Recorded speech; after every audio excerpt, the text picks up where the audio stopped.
Hey, what's up everyone? My name's Ercy and welcome back to my channel. In today's video, I'm going to give you a good old-fashioned book haul.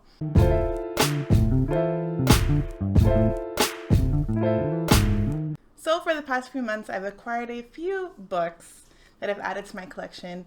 I decided to do this video and then I started pulling them all out, and then I had 16 new books that I didn't talk about on my channel. Not that you have to talk about them on the channel, but I just think it'd be really interesting to do so. But I'm not going to talk about all 16 in one video because I have a hard time editing, so I'm going to cut it in half. So I'm only going to talk about 8 of the books, and then I'll do the other 8 in another video. Let's just get on to the books because it is also important to support your local bookstores. The first 3 books I'm going to talk about all came from Powell's City of Books. And this is one of the bookstores that's closest to me, and it's only about 20 minutes away, and this place is huge. I didn't get to spend that much time because, my daughter was running around, so we were mostly in like the children's area, but I did manage to make my way over to the fantasy and sci-fi section, and I picked up these 3 guys. So the first one I'm going to talk about is Senlin Ascends by Josiah Bancroft. This is the first book of a fantasy series. I believe the 4th one's coming out later on in November. And this book is about Thomas Senlin, and he was on a honeymoon with his wife, and she was kidnapped, and he is making his way through the place that they were honeymooning, the Tower of Babel, to go rescue her. So this is the first book that I picked up over at Powell's. The next book I picked up was Parable of the Sower by Octavia E. Butler. This is an apocalyptic science fiction book published in 1993, I believe, and this is the first in a duology. This book follows Lauren, who suffers from hyperempathy in a world that was destroyed or changed by climate change. This would be the first Octavia E. Butler book that I read. It comes very highly recommended by many on BookTube, particularly books with Emily Fox. She reads a lot of science fiction books. She talks about Octavia E. Butler a lot. I was happy to pick this up under her recommendation. So that's Parable of the Sower by Octavia E. Butler. The third book I picked up from Powell's is The Memory Police by Yoko Ogawa. So this science fiction book was originally published in Japanese in 1994. And it was translated by Stephen Snyder in 2019 to English. So this came highly recommended from Russell over on Ink and Paper blog. I believe this was one of his favorite books from 2019. It just sounded really interesting to me. So the people on this island just wind up forgetting random things until they are starting to forget like bigger things and ideas and stuff. But there are a few people that are able to remember the things that are getting erased. And this is the story of a writer who is trying to save the life of her editor, who is able to remember things. She's trying to hide her from the police that come detain people that are able to remember things. So we don't know why they are erasing things. We don't know what happens to the people that are taken away. I'm assuming not very nice things are happening to them, but it sounds really, really interesting. So that's The Memory Police by Yoko Ogawa. Now this next book I wound up finding in my local Goodwill charity shop, and I got this for $5. I wasn't even looking for it. I was in the middle of reading Ready Player One by the same author, and I found Armada by Ernest, Cline. It was a nice find. My husband was really excited when we saw this because he listened to the audiobook of it and he thought it was a really fun book. So I was happy to pick it up and try it out for myself. And this book follows a boy named Zach Lightman who's really into video games until one day he sees a spaceship coming out of the sky and he recognizes it from one of his video games, and he, I guess, utilizes his skills to help save the world. So that's Armada by Ernest, Cline.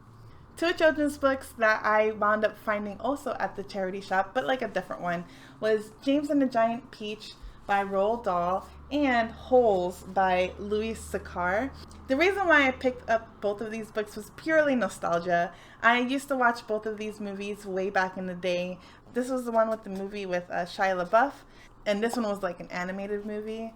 And I used to watch both of them a lot, like over and over again. Like I really liked both of them. So James and the Giant Peach follows a boy named James, and he is living with his abusive aunts. He winds up acquiring this magic seed, or like a magic little bean, and the bean winds up getting in contact with like this dead peach tree that was in their backyard, and it grows this humongous peach. He winds up riding on the peach, escaping over to New York City, and the magic that helped create this huge peach also enlarged like some of these bugs that he traveled with. And I believe this is supposed to be a really, really metaphorical book, but I remember watching the movie and loving it growing up. So that's that. And then Holes follows these boys, a group of boys that are imprisoned. They've all done something in their past, and they were sent to like this prison camp where they're forced to dig these holes. They don't know why, but the mystery is uncovered later on. This book specifically won the John Newbery Medal for most distinguished contribution to American literature for children. I know that this gets assigned a lot in schools as well. I've never read the book, but I have seen the movie a lot. So there you go. So that's Holes and James and the Giant Peach. The next book I'm going to talk about is a book talk favorite, and that's The Song of Achilles by Madeline Miller. Now, I picked this up because I loved Ercy by the same author. This was first published in 2011, and I remember seeing it back then and having it on my radar, but you know, life, so I never bought it. But until recently, I decided to pick it up over on Book Depository because I really like this edition of the book. I believe this is like a reimagining of the Iliad with the Battle of Troy, and we're following Achilles and I believe Patroclus.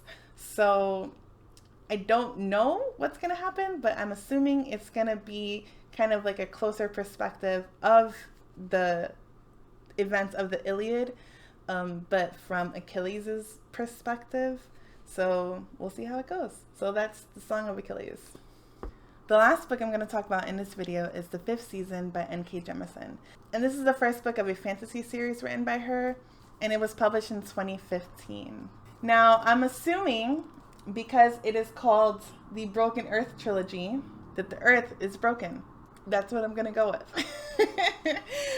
But this is an award-winning book. All 3 books of the trilogy won the Hugo Award, and I had to look up what the Hugo Award was, and I'm just going to read what it says. It is an annual literary award for the best science fiction or fantasy works and achievements given at the World Science Fiction Convention and chosen by its members.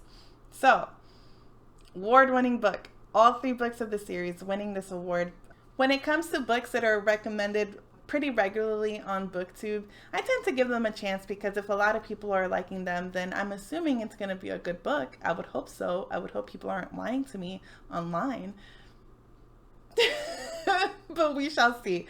Being that it's fantasy, I'm assuming people have powers. I don't know. I purposely tried to skip over really big reviews that people do on this book because I don't want to get spoiled for this book, and I want to give it a shot. So there's The Fifth Season by N.K. Jemisin. But like I said, I still have 8 more books I'm going to talk about, but I'm going to do that in another video.